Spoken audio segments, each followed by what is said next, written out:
Oh yeah, 213 Rock, Vinylestimes, The Classic Rock Radio. Ouvrons le dossier maintenant.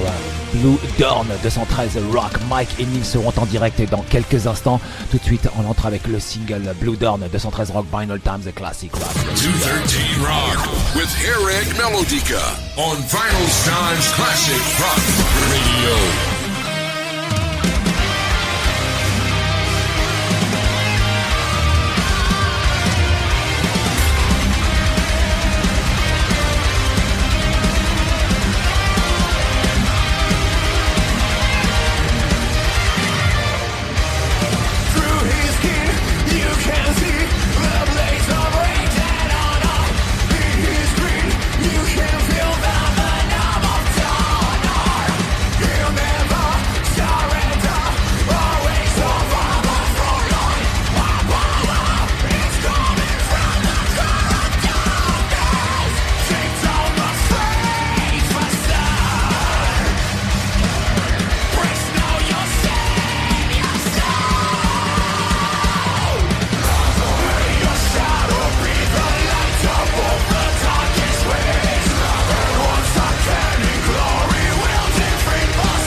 Oh yeah, 213 Rock, Vinylestimes, The Classic Rock Radio en direct ce soir. Mike Livas et Nils Courbaron of Bloodorn, 213 Rock, Vinylestimes, The Classic Rock Radio. Nils, hi Nils, nice to meet you.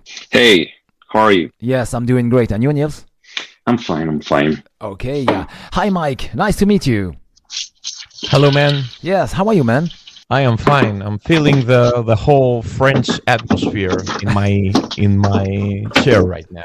Ok, en direct ce soir, donc Nils Courbaron qui fera l'interview en anglais effectivement. Je lui ai demandé parce que ce soir le podcast est enregistré effectivement et destiné à l'international avec tout le réseau Vinylestimes Classic Rock Radio à travers tous les pays que nous touchons chaque soir du moment qu'un podcast est disponible. Nous avons une énorme connexion à l'international. Oh yeah, so guys, welcome tonight on 213 Rock Show.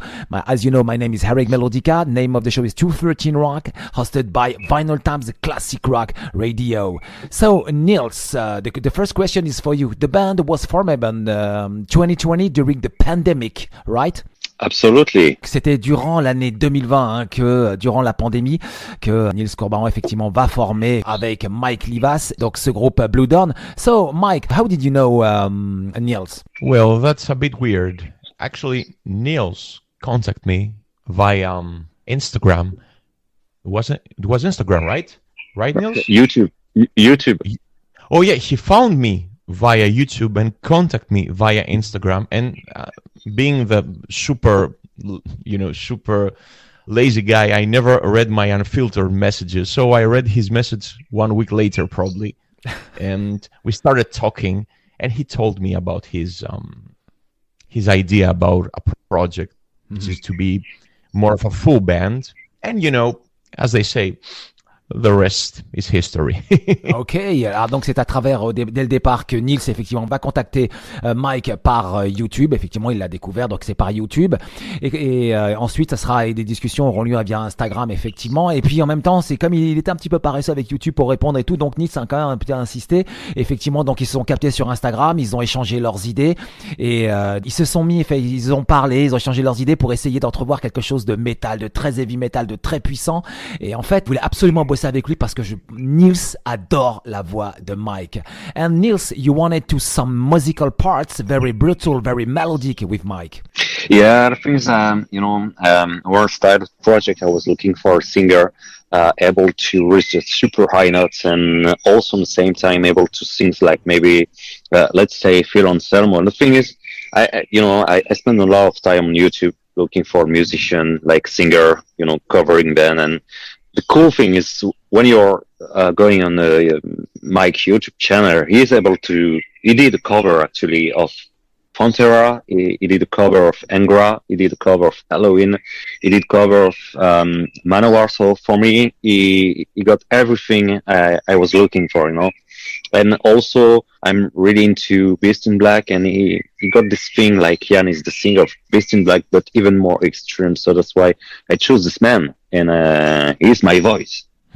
Effectivement que Nils ensuite a des choix qu'il a cherché pendant longtemps sur YouTube. Il a regardé des covers, etc. Plein de gens qui chantaient. Il a découvert Mike parce que Mike était capable de chanter aussi dans les mêmes tessitures vocales que par exemple qu'un Phil Anselmo, est capable de chanter du Pantera, du Halloween, du Manowar, en fait un peu de tout. Donc il a une large gamme de vocales qui lui l'intéressait effectivement pour sa musique et pour ses idées, et un peu aussi dans l'esprit de Yanis, de Beast in Black. Il était capable aussi d'être poppy par moment. Donc en fait il a une large panel de chants et de voix pour composer effectivement avec lui, pour écrire, pour faire sa musique, pour faire Bloodorn en tout cas, et c'était qui ça donnera cet album Let the Fury Arise.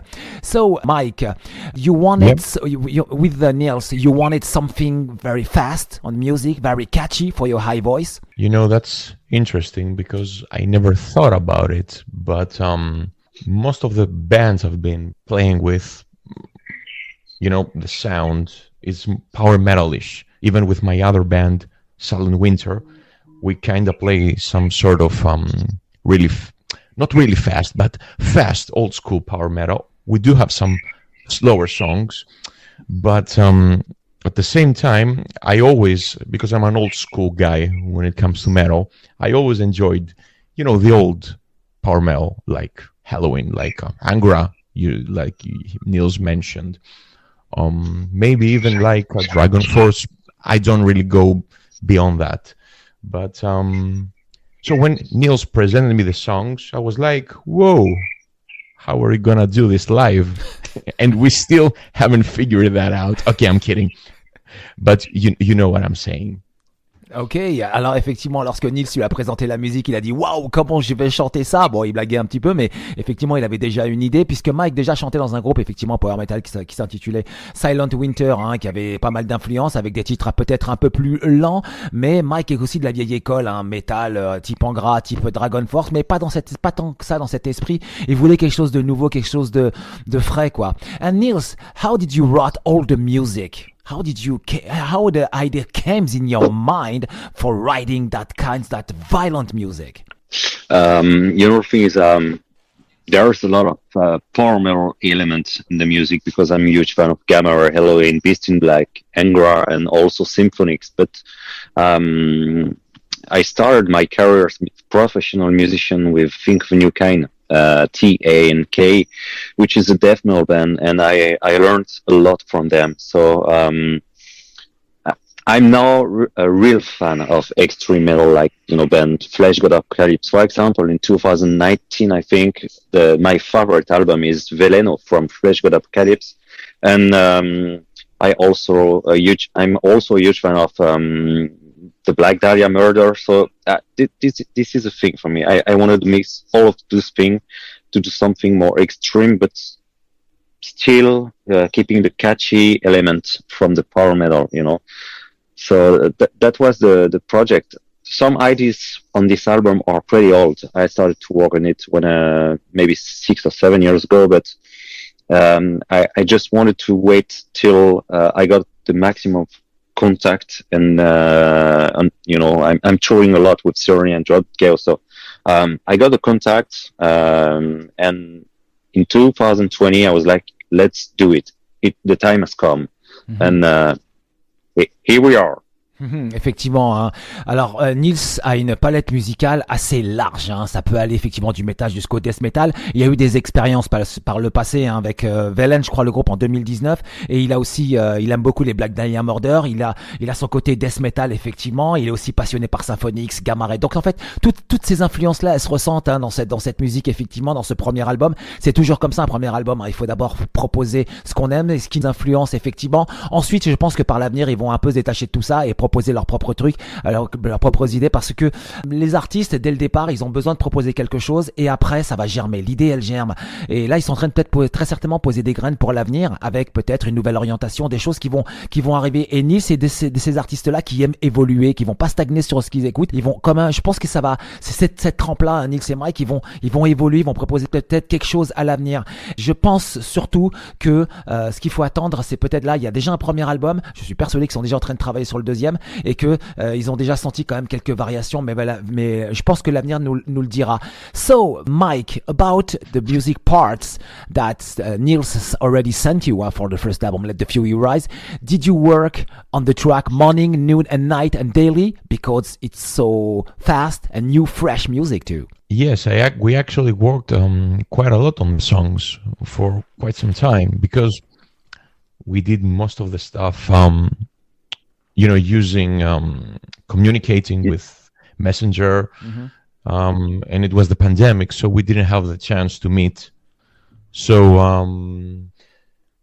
actually, it's the first time I've been doing something like that without never meeting the other person and working so much on an album. So for me, it was like we had to fine-tune every detail on the songs, on the lyrics, on the vocals. So yes, it was like, I'm not gonna lie, it was it was a lot of work, actually. Effectivement, que ça a été beaucoup de travail pour lui. C'était la première fois de travailler de cette manière avec quelqu'un qu'il n'avait jamais rencontré. En fait, il était tout le temps sur Messenger, et c'était facile de savoir puisque c'était pendant la pandémie, donc c'était assez easy, enfin comme dire, c'était assez facile de se capter pour pouvoir effectivement travailler. And always, Mike, which track did you start over 100 times? You know something, 100 times might be accurate, actually. The first song we worked was actually a cover, okay. But it wasn't just to figure out how we record, how we approach stuff. But this wasn't for the album, of course. This is a cover we did of Journey, Separate Ways. Okay. I think Nils has it on his Spotify page. Okay. I have it on my YouTube. Yeah. You should check this one. It's a killer cover, really. And also, the first Bloodorn song we worked, it was, I believe it was Rise Up Again, but the first song we managed to finish and use it as a blueprint for the next songs was actually Under the Secret Sign, because we started working on Rise Up Again, and for some reason we had some, we reached a wall. We didn't know what to do with some parts of the song, so we said, okay, let this one aside for some time, and we'll work on a different one so we can brainstorm some ideas. So we started working on Under the Secret Sign, and it was like exactly what you said, 100 times everything. Ok, effectivement, alors ça fait au moins plus de 100 fois, effectivement, j'avais bien senti le coup sur le titre Under Secret Sign. Enfin, il a travaillé plus de 100 fois, il a à l'arrache, hein, mais vraiment jusqu'à la racine, en tout cas, il a fallu travailler, changer, modifier. Ce sont les artistes, hein, les perfectionnistes, c'est comme ça, hein. C'est, quand je dis 100 fois, en règle générale, c'est assez gentil, hein. Des fois, ça va bien plus loin que ça. Et puis en même temps, il y a aussi ce titre, hein, effectivement, ils ont proposé déjà une cover, je crois, qui est sur Spotify, sur la page de Nils sur Spotify. Ça doit être Separate Ways, hein, la cover de Journey.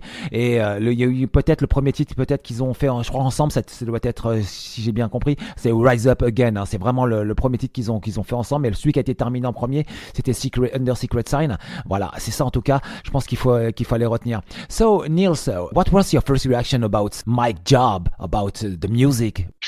Yeah, absolutely, Chris. We started to work together with cover. We did a cover of Separate Ways, but also Kiss the Ghost from Ghost, and it was also the opportunity to work with the studio, because we did cover with the same studio than the album, the Vamakara studio in France. Everything is mixed and mastered by HK, and it was like a test. I wanted to check if it was possible to work by distance, and everyone really liked the song, so the cover. And yeah, of course, first time I heard his voice on my stuff, it was like, yeah, fuck yeah, it's exactly what I want. Effectivement, qu'ils ont déjà au départ donc avec une cover, ils ont approché le Vakamara Studio, ça à savoir HK, super producteur français en tout cas, ils bossent super bien et dès le départ ils ont accroché, donc il leur a donné leur accord effectivement et ils se sont dit, bah là je pense on tient quelque chose, on tient le son, on a peut-être une base de travail, on va pouvoir donner quelque chose de très très fort. So Nils, another question about the name of the band Bloodorn. Bloodorn is the method of the torture of the Vikings. Exactly, it's a torture, and the real story is about the name of the band.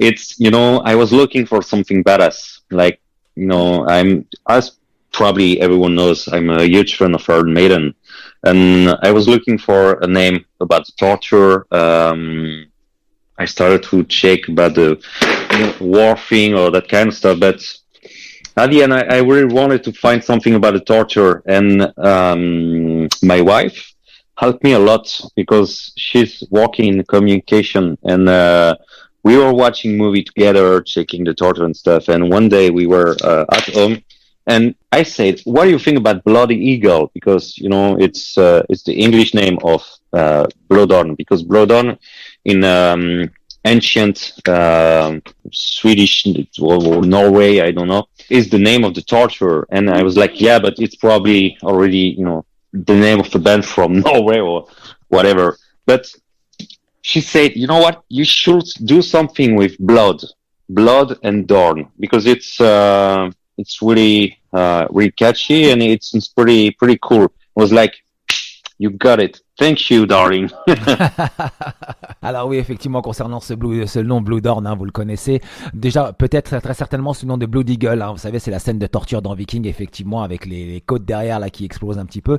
Donc en fait, étant donné que Nils est un fan d'Iron Maiden, il y a toujours ces histoires de sang, effectivement. Il a suggéré à sa femme, effectivement, il a demandé un nom de groupe. Il lui a suggéré Blood Eagle. Et sa femme dit, peut-être que... Donc ils ont parlé ensemble, elle lui a suggéré des choses, et puis Nils avait dit, bon, peut-être que Blood Eagle, c'est un peu... le nom est déjà déposé par un groupe norvégien, scandinave en tout cas, peut-être quelque chose dans le genre, et elle lui a suggéré peut-être Bloodorn, et je crois qu'il valait, donc en fait elle a réuni Blood et Dorn, donc ça a donné, effectivement ça a éclairci l'état d'esprit de Nils qui a dit, ça c'est bon, ça c'est une bonne idée quoi, vraiment c'est une excellente idée quoi. En direct de ce soir, 213 Rock, Vinylestimes, the classic rock radio. So Nils, please, you have a big passion for Hans Zimmer? Yeah, I'm really into Hans Zimmer music. Especially the epic thing like the soundtrack of Gladiator is one of my favorites. But I'm also really into 80s stuff, the pop music like Madonna, and so it's I mean our melodies are from extreme metal, the pop music from the 80s, soundtrack from movies, especially Hans Zimmer as well. Even if I'm a huge fan of The Last of Mohicans, which is not Hans Zimmer, but anyway, I'm really into that kind of stuff. When I'm listening to that kind of music, I got something in my chest, like, oh, that's huge. I want to be part of the battle. You know what I mean? So that's the thing I wanted to do with Bloodorn. Alors, Nils est fan effectivement de la pop et des années 80. D'ailleurs, apparemment, il a imbriqué quelques idées. Enfin, il y a peut-être des idées, il y a peut-être des choses qui l'ont influencé. Il est aussi fan de la musique du film des derniers des Mohicans. C'est son truc aussi. Et bien évidemment, Hans Zimmer avec la BO du film Gladiator. Donc tout ça, c'est ce qui l'influence effectivement. Et c'est vraiment ce qui le passionne totalement.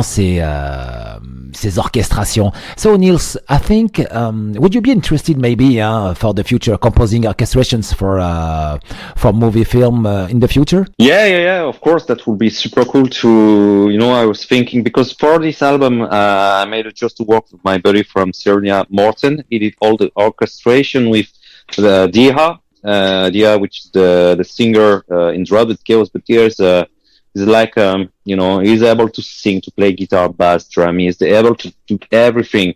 And he also is doing most of the backing vocals with Mike. He's a super genius. And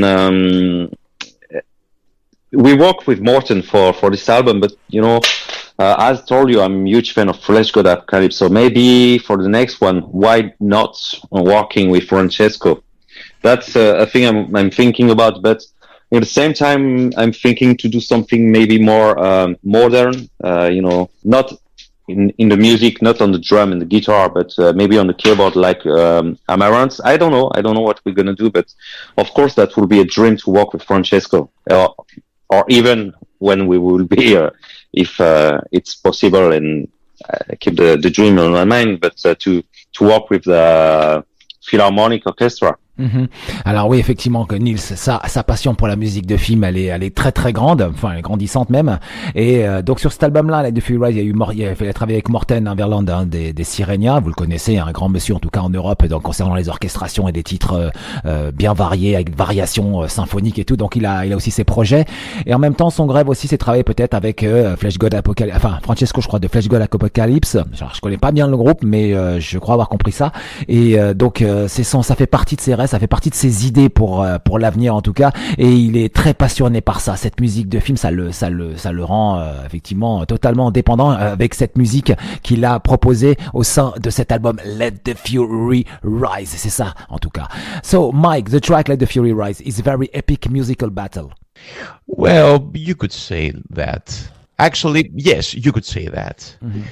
About this song, Let the Fury Rise. When we first did it, I wasn't sure how it's gonna end up because, it's crazy. Everything is firing at full cylinders. The vocals are over the top and crazy high. When Nils mentioned to me that we were about to do this song, that Reaper told us we should do a clip of this song, I was like, whoa. And for some reason it worked. The only thing is that, as I mentioned earlier, is how are we going to be able to replicate this one on stage? I'm kidding. We will. You rest assured we will. But yes, it's actually one of the songs. It's one of my favorite songs regarding the vocals, because I am able, to do crazy stuff all the time, and be on the climaxes, do even more crazier stuff, and I feel it works. Ok, alors sentir cette histoire effectivement de Let the Fury Rise, le titre est vraiment épique, hein, comme je lui ai expliqué j'essaie d'expliquer dans la question, hein, c'est vraiment un titre épique, et puis je trouve que c'est très guerrier en tout cas comme titre. Bon, c'est rien que le titre il sonne de cette manière. Et puis Mike pense déjà, au départ, c'est peut-être un de ses titres favoris de l'album. Reaper a proposé un clip autour de cela. Il s'est posé la question, il dit pourquoi pas. Mais attention, ce titre est quand même difficile à chanter. C'est assez technique, c'est assez haut, c'est très fort. Et au départ, c'était nuancé, hein, puis finalement, ça a bien matché, quoi. Le titre avec un clip vidéo disponible, ils ont bien bossé dessus. C'est très fort. Et puis finalement, Mike a décidé que ce titre serait peut-être certainement un des favoris de cet album, quoi. So, Mike, on the opening track, Fear the Coming Wave. The confrontation of the music begins. A charisma begins to born of a Bloodorn. Yes, actually, Fear the Coming Wave. Fear the Coming Wave is, I think it was the last song that I wrote. And, it's weird because if you listen closely, the verses reminds me of another power metal song, which I bet you know Stratovarius, both of you. It reminds me a lot of a Stratovarius song, which is called Speed of Light. Yeah. And I wanted to do something that has a warlike atmosphere, but at the same time have that classical power metal melody. But the thing with Fear the Coming Wave is that it begins with that melodic Children of Bodom / Stratovarius kind of melody in the verses, and then it has the breakdown before the chorus. And really, that breakdown, man, it was probably one of the most scratching things I ever did. I wasn't sure how to approach it. And good thing that Nils helped me with that. Mm-hmm. You did, right? Yeah, Nils actually did help me a lot with that part. Yes, yeah, I just want to say that for this album, we got help from a friend of mine. His name is Johan. He's the musician in Asylum Empire, and he helped us a lot for the lyrics and the vocal melody. And then we worked together with Mike because Johan sent some demo, but with his voice, which is, Johan is not like a heavy metal singer like Mike. So Mike has to do his own stuff on it, and it was totally different for him to sing on that kind of stuff, But at the end, and this is the spirit of Bloodorn, is to go the heavy metal singer on extreme metal part, and I'm really happy about it because Mike did a fucking great job. Mm-hmm. Yeah. Ok, alors, donc on va essayer d'un petit peu de commenter tout ça. Donc, concernant le dernier titre qu'il a composé, effectivement, c'était Fear the Coming Wave. Donc, Mike pense que ça, à un moment donné, ça lui a rappelé un peu dans l'esprit de Stratovarius, le Speed of Light, ou voir un petit peu Sheer of Bottom. C'est un peu dans les chorus, c'est un peu dans cet esprit-là. Je vous l'ai dit, il y a vachement d'influence à l'intérieur. C'est normal, c'est un premier album, c'est logique, c'est tout à fait logique. Et puis, il savait pas trop comment chanter ce titre au départ. Donc Nils l'a beaucoup aidé, et Nils aussi de son côté s'est fait aussi beaucoup aider par Johan des Asylum Empire qui s'est aussi investi un petit peu, qui a donné de son aide, de son temps à Nils, effectivement pour continuer à faire progresser ce titre. Donc c'était le Fear the Coming Wave. Donc cette confrontation, effectivement, comme je dis dans la question, c'est la confrontation, elle commence, et donc c'est le troisième titre de l'album, je pense. Je regarde le track listing, non, même pas, c'est le titre d'ouverture de l'album, c'est ça, voilà, titre d'ouverture de l'album.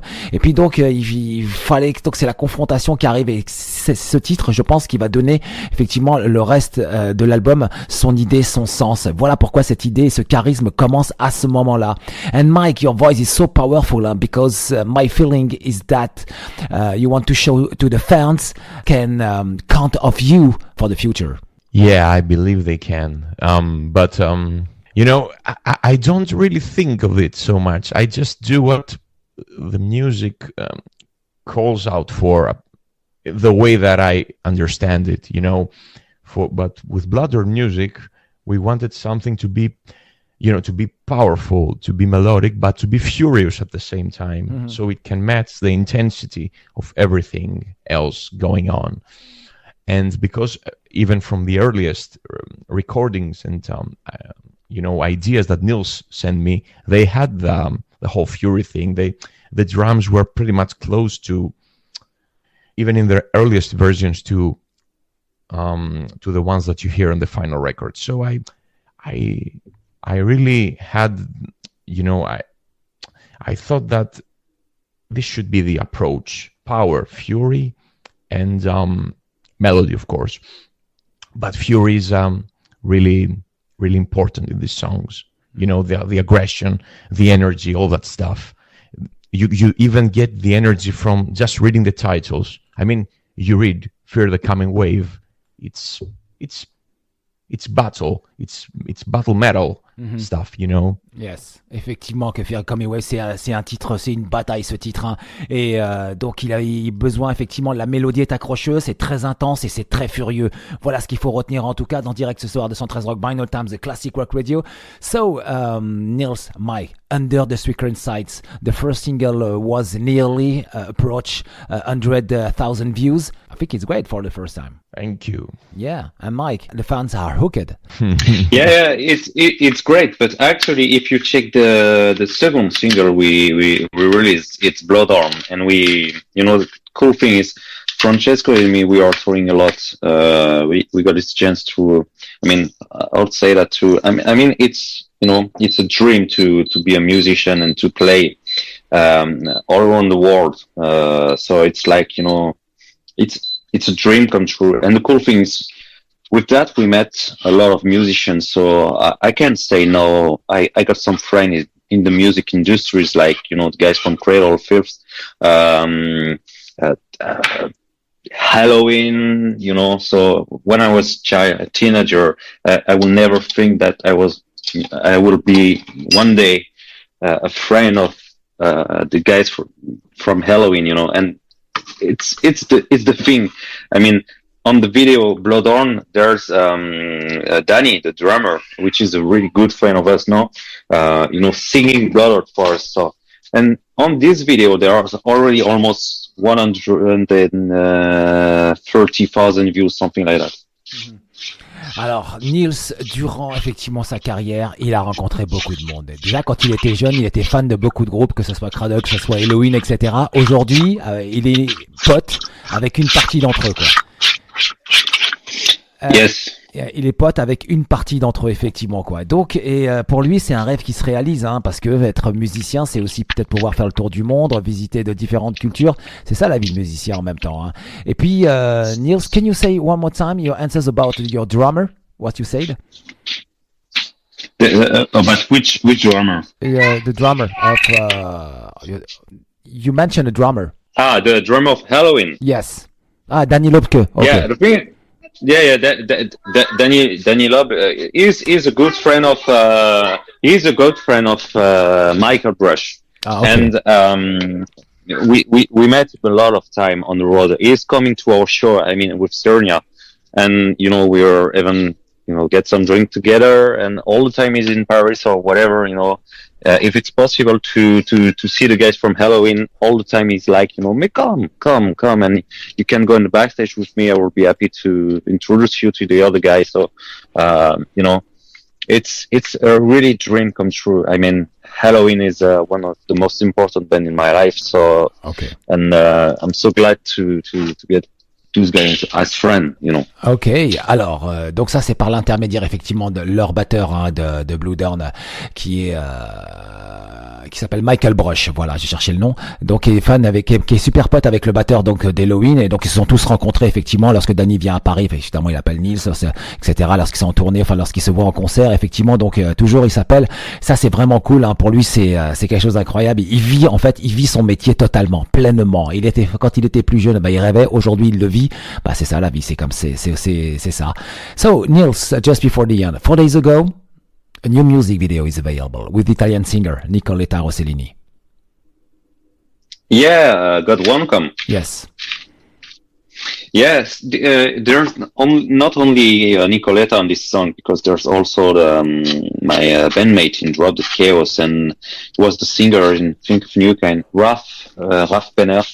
He's probably one of the best musicians I ever met in my life as well, because he is able to play guitar, to compose amazing music. Mm-hmm. He's a fucking great singer. You should guys check the first Think of a New Kind album, because his voice is just mind blowing. He got a growl like he's a beast. And so yeah, there's Nicoletta. She's a friend of mine. We met a lot of time on the road. And she's super nice, super talented, and she's now playing for she you know, she did a new band, it's called Arterium. And when I asked her to join for the video, she was one of the, you know, directly she replied in 2 minutes, like, yeah, of course I want to do it. Donc Nicoletta Rossellini, cette belle voix italienne, hein, qui est en train effectivement de se faire connaître à travers son groupe Alterium. Et donc, en fait, ils ont rencontré, il y a Nicoletta, Nils a rencontré Nicoletta, effectivement, et puis il lui a proposé, effectivement, de venir chanter. Au bout de 2 minutes. En fait, 2 minutes, elle est arrivée et ils ont commencé effectivement à discuter. C'est incroyable quand même, hein. Au bout de 2 minutes, voilà. C'est comme ça que les choses marchent. C'est au feeling, c'est parfois au sentiment, c'est comment on sent les choses, quoi. Et c'est vraiment bien, et elle chante sur 2 titres, effectivement, quoi. So, Mike, just before the end, how did the media react to the album? It's really early to tell, but so far everybody seems to be loving the album.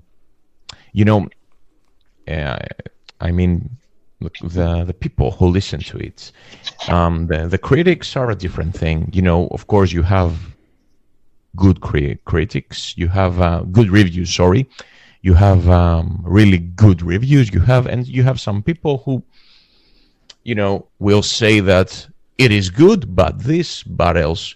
You cannot please everybody, but the general consensus is very good, even regarding the reviews. But for me, the most important thing is how people will react to it, because people are going to come to the shows mostly. Mm-hmm. Alors effectivement, how they're going to react to the songs, to everything we have to present as a band. Okay. And I think that regarding that, we are probably going really well. Ok, alors effectivement pour Mike, effectivement la presse, les médias, comment ils ont réagi à l'album suite à ma question, oui il y a du bon effectivement, il peut y avoir d'autres, peut-être à qui des gens ça ne plaise pas, mais ça c'est pas le plus important pour lui. Pour lui le plus important c'est la réaction des fans, ce que les gens en pensent, c'est-à-dire tous les commentaires qui sont disponibles sur les réseaux sociaux, c'est là-dessus qui se basent, et en règle générale bon nombre de gens ont aimé, donc ce sont des gens qu'on retrouveront au concert, c'est ça qui est important. Voilà, c'est ça, je pense que ça c'était l'idée de Mike. And Nils, about the Ghost cover, I think it's one of your favorite track. The Ghost cover, it's because I'm a huge fan of Ghost, so I made a job. Actually, the thing is, I already did this cover with another Italian singer, which is a really good friend, and she's also super talented. It's Alessia from the band. She was the ex-singer of Temperance, and she's now singing in the very famous how can I say that? It's not a music film. She's singing in Era. Okay. And so we did a cover together during the pandemic, but we were supposed to release it with the label Napalm Records, but the last time they said, no, it's just a cover, so we don't have time for that kind of stuff. So the thing is, at the beginning, they said it's amazing. Everything is amazing. Production is amazing. So let's do it as, just one shot because it was during the pandemic, and we were super hyped. And at the end, they said, no, we don't do it. And I really love this cover. And I really wanted to hear what Mike was able to do on this song, so that's why we did the cover. I mean, it's a little bit different than the one with Alessia, but that's why we kept this cover for the album. Mm-hmm. Alors effectivement, pour terminer, clôturer cet album, il y a la reprise de Ghost. Nils adore ce titre, il l'a fait déjà au départ avec une chanteuse, Alessia, je crois, d'après ce que j'ai compris le nom, et c'est super. Squarehammer. Ah, Squarehammer, ok. Et donc en fait c'est bien, c'était super bien, et Mike ils l'ont rechanté dessus en fait, voilà, ils ont bossé dessus et ils l'ont même proposé, je crois, à Napalm, c'est après ce que j'ai compris effectivement, et finalement ça s'est terminé sur cet album là via Reaper Entertainment. Voilà comment ça termine cet album. So guys, I hope the band makes progress in a very difficult business, because I hope you will get some great shows and the festival for the next year. The cool thing is we're gonna work with Reaper. We'll probably I cannot say anything, but there's good chance that we will get some good festival for next year.